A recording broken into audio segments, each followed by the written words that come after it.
عزیزان گرامی، ایک منتظم کے لیے، ایک بیوروکریٹ کے لیے، ایک حاکم کے لیے یہی دو بنیادی صفتیں ہوتی ہیں۔ ایک یہ کہ وہ ایماندار ہو، اور دوسرا یہ کہ وہ اپنا کام جانتا ہو۔ ان دو صفتوں میں سے ایک صفت غائب ہوگی تو وہ ناکام انسان ہوگا۔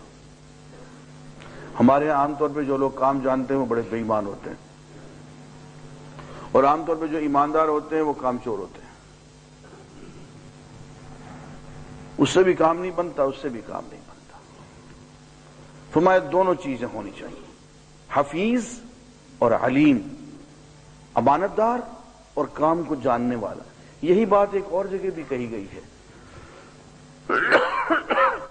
حضرت شعیب علیہ السلام کی بیٹی حضرت موسیٰ علیہ السلام کے بارے میں کہتی ہے، یا ابت استاجرہ،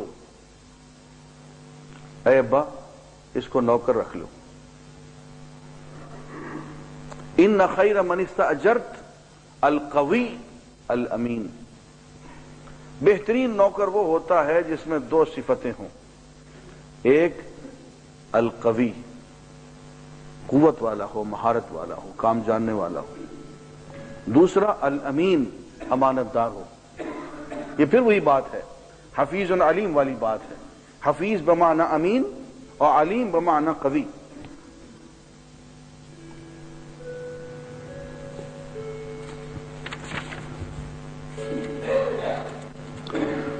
آیت نمبر 67،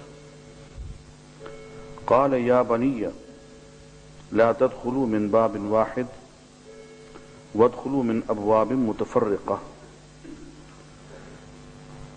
حضرت یعقوب نے اپنے بیٹوں سے کہا کہ بیٹو دیکھو، اب تم جا رہے ہو دوبارہ مصر غلہ لینے کے لیے، اور میرے بیٹے بنیامین کو بھی لے جا رہے ہو قسمیں کھا کھا کے اور عہد دے دے کے۔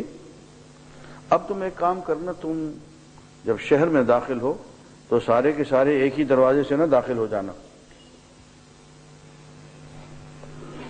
لا تدخلوا من باب واحد، ایک ہی دروازے سے سارے داخل نہ ہو جانا، وادخلوا من ابواب متفرقہ، الگ الگ دروازوں سے داخل ہونا۔ اب باپ ہے، بیٹوں کی سیکیورٹی، بیٹوں کی جان کی ہر چیز کی اس کو فکر ہے، تو وہ کہتا ہے لوگوں کی نظروں میں نہ آ جائیں، کسی چکر میں نہ پھنس جائیں، میاں الگ الگ ہو کے آنا، ایک ہی شکل کے 11 آدمی جا رہے ہوں تو خامخواہ شک پڑے گا کہ کوئی کہیں واردات کرنے تو نہیں جا رہے، اپنا آرام آرام سے الگ الگ دروازوں سے جانا۔ اور پھر کیا فرماتے ہیں، وَمَا أُغْنِي عَنْكُم مِّنَ اللَّهِ مِن شَيْءٍ، اور خدا کی طرف سے تمہارے لیے جو ہو کر رہنی ہے اس سے تو میں تمہیں بچا نہیں سکتا۔ دیکھیے نبی کے الفاظ پہ غور کیجئے، وما اغنی عنکم، میں تمہیں نہیں بچا سکتا، من اللہ من شیء، اللہ کی طرف سے کسی چیز سے جو ہو کر رہنی ہے۔ اللہ نے ایک پروگرام تمہارے لیے بنا رکھا ہے، جو بھی ہے اس سے تو میں تمہیں نہیں بچا سکتا ہوں۔ تمہیں جس چکر میں پڑنا ہے وہ تو پڑ جاؤ گے، تدبیر میں تمہیں بتا رہا ہوں کہ دیکھو اکٹھے ایک دروازے سے نہ جانا، احتیاط سے الگ الگ جانا مختلف دروازوں سے، تاکہ لوگوں کی نظروں میں نہ آؤ، کسی چکر میں نہ پھنسو۔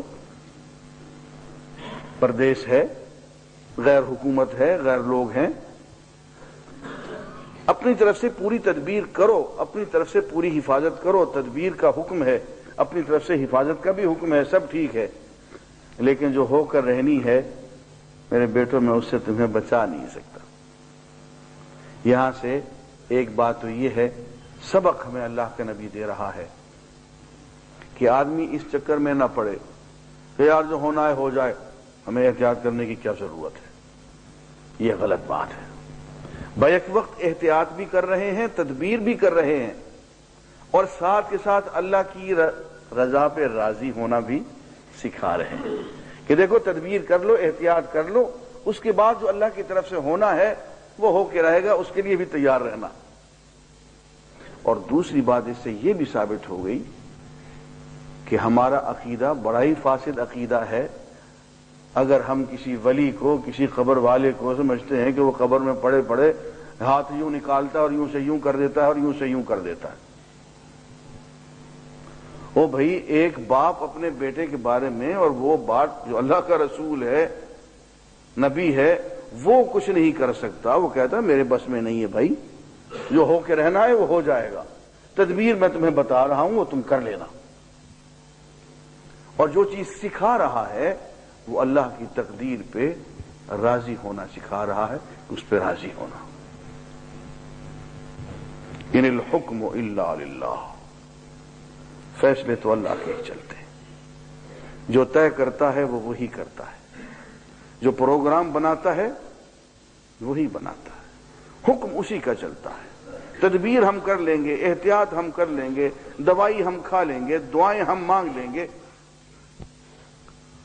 لیکن ان الحکم الا للہ، فیصلہ تو اسی کا ہوگا، پروگرام تو اسی کا چلے گا، منصوبہ تو اسی کا ہی آئے گا۔ اور فرمایا علیہ توکلت، یہ ہے اصل تعلیم، علیہ توکلت، میں نے اس پہ بھروسہ کر رکھا ہے کہ اب وہ جو کچھ کرے تم تدبیر کر لو، لیکن تمہاری ہی تدبیر کے نتیجے میں یا تمہاری تدبیر کے باوجود اگر پھر بھی تم گرفتار ہو جاتے ہو، پکڑے جاتے ہو، کسی الزام کی زد میں آ جاتے ہو، قید میں آ جاتے ہو، تو اب وہ جو کچھ بھی کرے گا مجھے اس پہ بھروسہ ہے وہ ٹھیک ہوگا، اس پہ رونا دھونا نہیں ہے۔ علیہ توکلت، تدبیر ہماری ہے لیکن پروگرام اس کا چلے گا، اور ہماری تدبیر نہیں چلے گی، اس لیے نہیں چلے گی کہ وہ غلط ہوگی، اور اس کا پروگرام چلے گا، وہی ٹھیک ہوگا، وہی ہمارے حق میں بہتر ہوگا، اس پہ ہمارا بھروسہ ہے۔ علیہ توکلت، میں نے اس پہ بھروسہ کر رکھا ہے، ہم سے ہمارا وہ زیادہ خیر خواہ ہے۔ اور فرمایا وعلیہ فلیتوکل المتوکلون، اور بھروسہ کرنے والوں کو اسی پہ ہی بھروسہ کرنا چاہیے، اور بھروسہ کرنے والے اسی پہ ہی بھروسہ کیا کرتے ہیں۔ بسم اللہ۔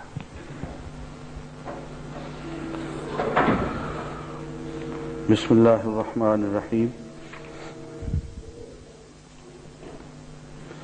قال انما اشکو بثی وحزنی الی اللہ واعلم من اللہ ما لا تعلمون۔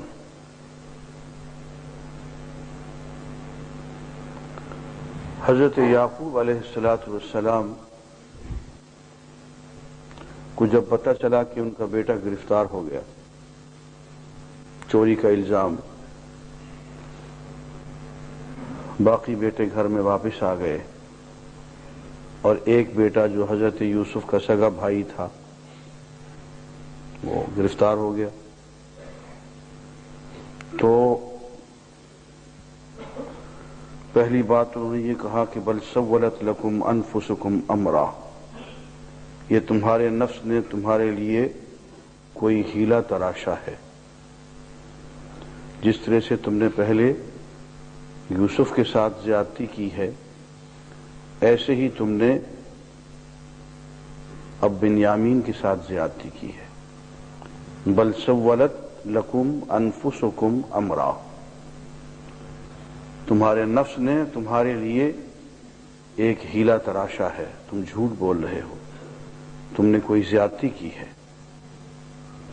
عزیزان گرامی، واقعہ جیسا ہے کہ ہے، اس مرتبے تو بیچاروں نے زیادتی نہیں کی تھی، اس مرتبے تو وہ خود چکر میں آ گئے، زیادتی تو حضرت یوسف کے ساتھ انہوں نے کی تھی،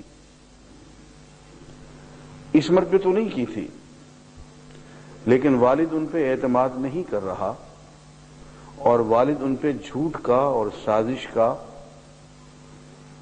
الزام لگا رہا ہے۔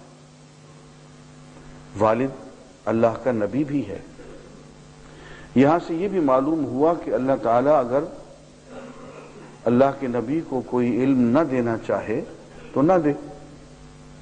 آگے دیکھتے ہیں، کہتے ہیں کہ فصبر جمیل، صبر ہی اچھا ہے۔ اور عسى اللہ ان یأتینی بہم جمیعا، ہو سکتا ہے کہ اللہ تعالیٰ ان سب کو میری طرف پھر لے آئے، یوسف کو بھی اور بنیامین کو بھی۔ انہ هو العلیم الحکیم، وہی علم والا بھی ہے، حکمت والا بھی ہے۔ وتولی عنہم، اور باپ بیٹوں سے ایک طرف ہو کے چلا گیا۔ وقال، اور کہنے لگا، یا اسفا علی یوسف، ہائے افسوس یوسف کی جدائی پہ۔ وابیضت عیناہ من الحزن، اور اس کی آنکھیں غم سے سفید ہو چکی تھیں۔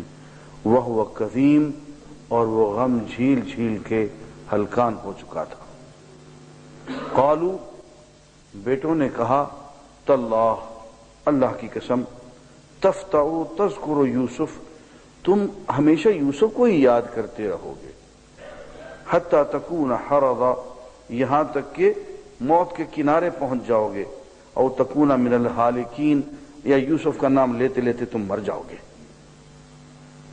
قال، حضرت یعقوب نے کہا، انما اشکو بثی وحزنی الی اللہ، میں اپنی مصیبت اور اپنا غم صرف اللہ کے آگے بیان کرتا ہوں۔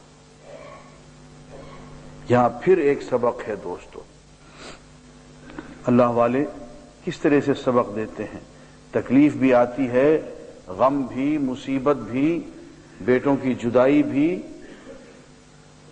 لیکن فرماتے ہیں دنیا کو اپنا غم نہیں سناتا ہوں میں، کسی اور کے سامنے میں فریاد نہیں کرتا ہوں۔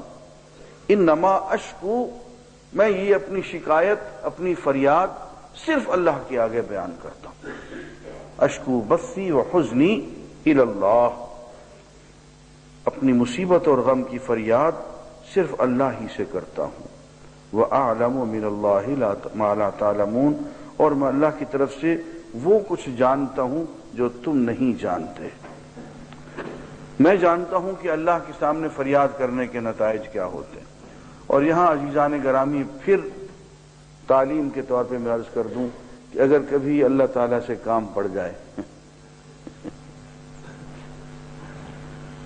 اور کسی چکر میں ہم خدا نہ خواستہ آ جائیں، کوئی ضرورت پڑ جائے، خدا نہ کرے کوئی تکلیف آ جائے، تو ان دعاؤں میں سے جو کہ بہت مجربات میں سے ہیں، اللہ کے حضور جو مانگنی چاہیے، ان میں سے ایک دعا یہ بھی ہے جو حضرت یعقوب کی ہے، انما اشکو بثی و حزنی الی اللہ، میں اپنا غم اور اپنی مصیبت کی فریاد صرف اللہ سے کرتا ہوں۔